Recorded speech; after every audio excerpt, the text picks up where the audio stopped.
ایک دفعہ کا ذکر ہے کہ ایک دور دراز علاقے میں ڈاکو ایک بینک میں داخل ہوئے۔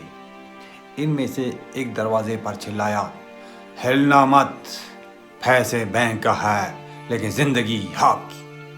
وہاں موجود سب لوگ خاموشی سے فرش پر لیٹ گئے۔ ایک مثال ہے کہ کس طرح ایک اصطلاح دنیا کی تصور کو بدل دیتی۔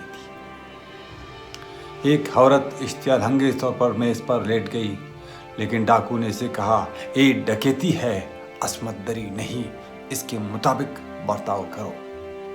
یہ ایک مثال ہے کہ ایک پیشہ ور کو کس طرح برتاؤ کرنا چاہیے، مقصد پر توجہ مرکوز کریں۔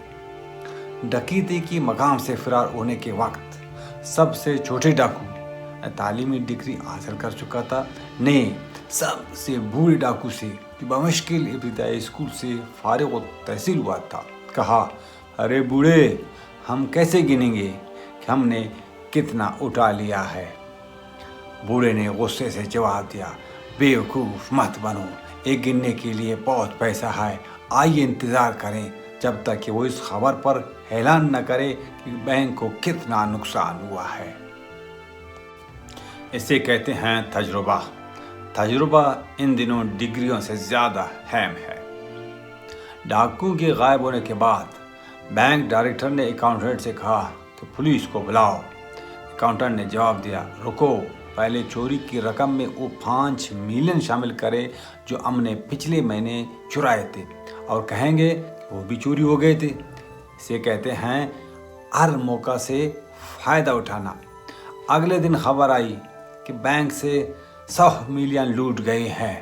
ڈاکوؤں نے لوٹی ہوئی رقم گننا شروع کیا، لیکن صرف 20 ملین گنے۔ ڈاکو بڑبڑانے لگے، ہم نے بدقسمتی سے 20 ملین کے لیے اپنی جان خطرے میں ڈالی، جبکہ بینک کے مالکان نے ہم جھپکائے بغیر 80 ملین چوری کر لیے۔ یہ شاید بہتر ہے کہ اس بات کا مطالعہ کیا جائے کہ نظام کس طرح کام کرتا ہے، بجائے اس کے کہ عام ڈاکو بنے۔ اسے کہتے ہیں علم طاقت ہے۔